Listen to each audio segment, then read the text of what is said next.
we could start off by saying, okay, it was a different day, and we understand there was something special going on January 6th. Having said that, how do you compare these two, and what do you think should have come out of this?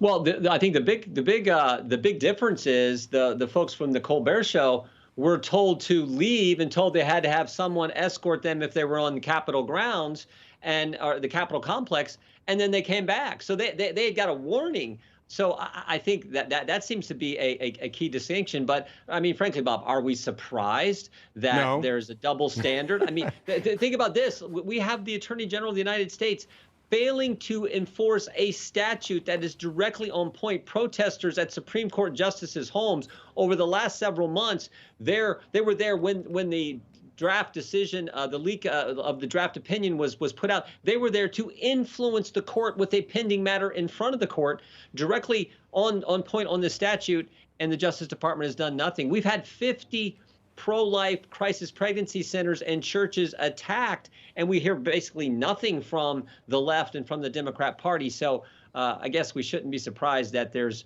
this double standard. And by the way, Congresswoman AOC was out in front of the Supreme Court today. Apparently has been arrested for disrupting traffic, which I live outside the Washington area. There's not a lot of traffic that usually goes by there anyway.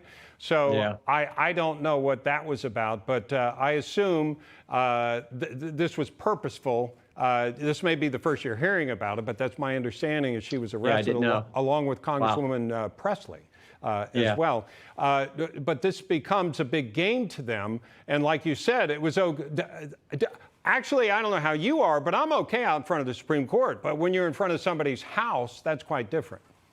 Well, it may be a game to the left, but it's serious because think of the pattern. Schumer stood on the steps of the Supreme Court, said, Gorsuch and Kavanaugh, you've unleashed the whirlwind. You will pay the price.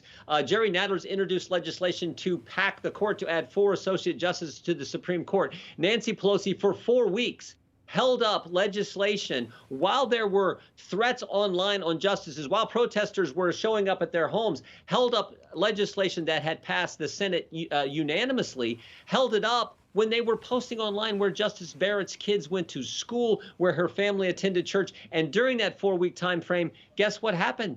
There was an assassination attempt on a sitting justice of the United States Supreme Court, on Justice Kavanaugh. So, I mean, they may think this is not serious, but it is very serious. And their actions, I think, all designed to intimidate the court to get them to do the left-wing things they want, I think is very dangerous, particularly when you think about the head of the House, the Speaker of the House of the legislative branch is actively participating in an effort to intimidate a separate and equal branch of the federal government. That's not supposed to be how it works. So I'm very concerned about all that. Yeah. About the people from January 6th that have been kept in prison for this long a time, do you think that's been fair to them, or do you think it depends on what they've been charged with? How would you like this to have been dealt with? Well, we've actually had some whistleblowers from the FBI come forward and talk about that very issue. So we're looking into it. I'm very concerned if, in fact, this disparate treatment that we seem to see.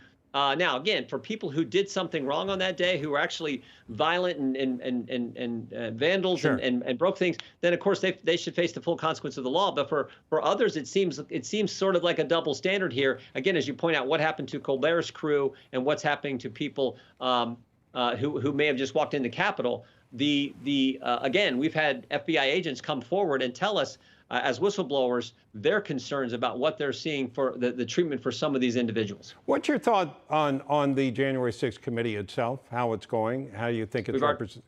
I'm sorry? We've already caught them. It's all political, Bob. We've already caught them in 8 lies. I mean, they lied about Bernie Kerrick's travel. They lied about Barry Loudermilk, a colleague of mine, and his tour. They lied about Jenna Ellis's documents. They lied about Eric Hirschman's note. They lied about the Secret Service. They've lied about me twice. Once when I forwarded a text message to the White House Chief of Staff. Another time when they played a video clip where I was actually on a network news show, and I was talking. I said January 6th is the ultimate date of significance. They left off in a presidential contest.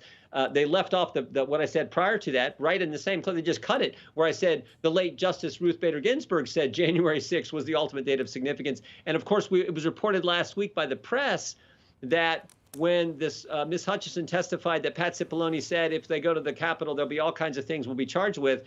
It was reported by the press that Pat Cipollone's lawyer said he wasn't asked about that when they deposed him. And if he was, he would have said that statement was not true. So that's 8 lies we know about. And we get no access to the transcripts, no access to the documents, the thousands of documents and the witnesses they've talked to. So imagine how many other false statements they are making to the American people if we've caught them in 8 lies when we have no access to the material. Democrats are on the verge of bringing forward an assault weapons ban to the floor. What's your thought on that? The right to keep and bear arms shall not be infringed, period. This is an unconstitutional piece of legislation. Anyone who reads the Constitution knows that. The Second Amendment was clear. It did not say the right to keep and bear muskets. It said the right to keep and bear arms. It didn't say the right to keep and bear arms unless they're, quote, assault weapons.